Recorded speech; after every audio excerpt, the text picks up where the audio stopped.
ओम श्री शक्ति नमः। ओम श्री शक्ति नमः। ओम श्री शक्ति नमः। महाराज दशरथ का शनि को संतुष्ट करके लोक का कल्याण करना।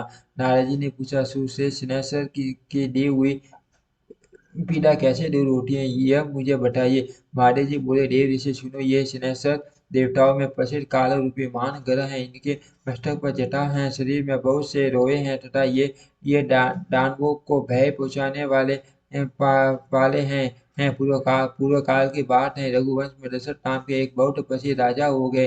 वे चक्रवर्ती सम्राट मान वीर तथा सातों द्वीपों के स्वामी थे। उन दिनों दिनों ज्योतिषियों ने यह जानकर कि शनैश्वर कृतिका के अंत में जा पहुंचे हैं, राजा को सूचित किया कि हमारा जिस समय शनि रोहिणी का भेदन करके आगे आगे बढ़ेंगे। यह अत्यंत उग्र उग्र साकट भेद नामक योग है, जो देवताओं तथा असुरों के लिए भी भयंकर है। इससे इससे 12 वर्षों तक संसार में अत्यंत भयानक दुर्भिक्ष फैलेगा। यह सुनकर राजा ने मंत्रियों के साथ विचार किया और वशिष्ठ आदि ब्राह्मणों से पूछा, दिविजवरों, बताइए, इस संकट को रोकने का यहाँ कौन सा उपाय है। वशिष्ठ जी बोले, राजन, ये रोहिणी प्रजापति ब्रह्मा जी का नक्षत्र है। इसका भेद भेद हो जाने पर प्रजा कैसे रह सकती हैं। ब्रह्मा और इंद्र आदि के लिए भी ये योग असाध्य है। महादेव जी कहते हैं, नारद, इस बात पर विचार करके राजा दशरथ ने मन में महान साहस का संग्रह किया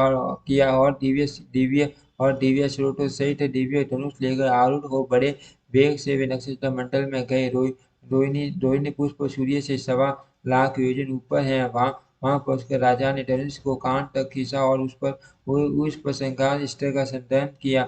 वह अस्त्र देवता और असुरों के लिए भयंकर था। उसे उसे देखकर शनि कुछ भयभीत हो वो हंसते हुए बोले, राजेंद्र, आपका मान कुशाल शत्रुओं को भय भय पहुंचाने वाला है। मेरी दृष्टि में आकर देवता, असुर, मनुष्य, सिद्ध, विद्याधर और नाग सब भस्म हो जाते हैं, किंतु आप बच गए। महाराज, आपके तेज और पौरुष में मैं संतुष्ट हो। वर मांगो, आप अपने मन से जो कुछ चाहोगे उसे अवश्य दूंगा।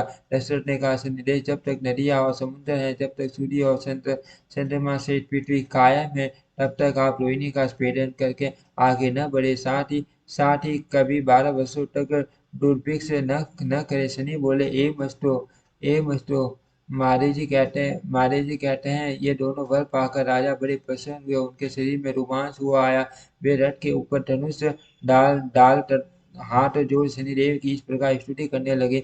दशरथ बोले, जिनके शरीर का वर्ण कृष्ण नील तथा भगवान शंकर के समान है, उन शनिदेव को नमस्कार है, जो जगत के लिए काल, अग्नि एवं कर्तांत रूप है। उन शनैश्वर को बारंबार नमस्कार है, जिनका शरीर कंकाल है तथा जिनकी दाढ़ी मूछ और जटा बढ़ी हुई है। उन शनिदेव को प्रणाम है, जिनके बड़े बड़े नेत्र, पीठ में छटा हुआ पेट और भयानक आकार है। उन शनैश्वर देव को नमस्कार है, जिनके शरीर का ढांचा फैला हुआ है, जिनके रोए बहुत मोटे हैं, जो लंबे चौड़े किंतु सूखे शरीर वाले हैं तथा जिनकी दाढ़ी खाल रूप है। उन शनिदेव को बारंबार प्रणाम है। शनि, आपके नेत्र खोखले के समान गहरे हैं, आपकी ओर देखना कठिन है, आप गोल दौड़ता पीछे और विकराल हैं। आपको नमस्कार है। बलि मुख, आप सब कुछ पसंद करने वाले हैं, आपको नमस्कार है। सूर्य नंदन, भास्कर पुत्र, अभय देने वाले देवता, आपको प्रणाम है। नीचे की ओर दृष्टि रखने वाले शनिदेव, आपको नमस्कार है। सर्वत्र का आपको प्रणाम है। पर मर गति से चलने वाले शनैश्वर, आपका प्रत्येक तलवार के समान आपको पुण्य पुण्य प्रणाम है। आपने तपस्या से अपने देह को दग्ध कर दिया है। आप सदा योगाभ्यास में तत्पर, भूख से आतुर और अतृप्त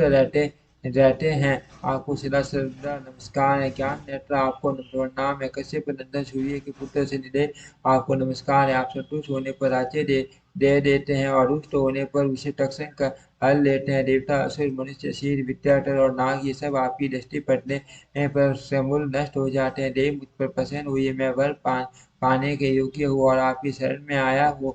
महादेव जी कहते हैं, नारद, राजा की इस प्रकार स्तुति करने पर करो के राजा महाबलवान सूर्य पुत्र शनैश्वर बोले, उत्तम व्रत के पालक राजेंद्र, आपकी इस स्तुति से मैं संतुष्ट हूँ। रघुनंदन, आप इच्छा अनुसार वर मांगो, मैं आपको अवश्य दूंगा। दशरथ जी बोले, सूर्य नंदन, आज से आप देवता, असुर, मनुष्य, पशु और पक्षी तथा नाग किसी भी प्राणी को पीड़ा न दे। शनि ने कहा, राजन, देवता, असुर, मनुष्य मनुष्य, शील, विद्याधर तथा राक्षस इनमें से किसी के भी मृत्यु स्थान, जन्म स्थान अथवा शत्रु स्थान में मैं रहूं तो उसे मृत्यु का कष्ट दे सकता हूँ, किंतु जो श्रद्धा से युक्त, पवित्र और एकाग्रचित्त वो मेरी लोक में सुंदर प्रतिमा का सभी पटों से पूजन करके तिल मिश्रित उड़द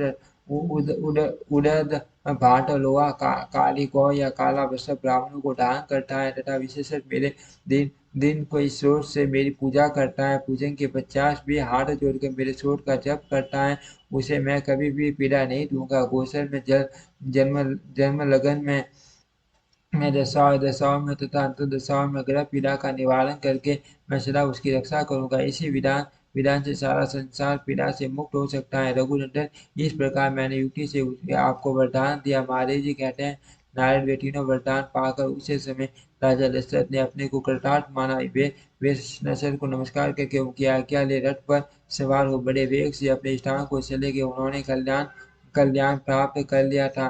जो शनिवार को सवेरे उठकर इस श्लोक का पाठ करता है तथा पाठ होते समय सदा प्रयोग इसे सुनता है, वह मनुष्य पाप से मुक्त और स्वर्ग लोक में प्रतिष्ठित होता है। ओम श्री शक्ति नमः। ओम श्री शक्ति नमः। ओम श्री शक्ति नमः।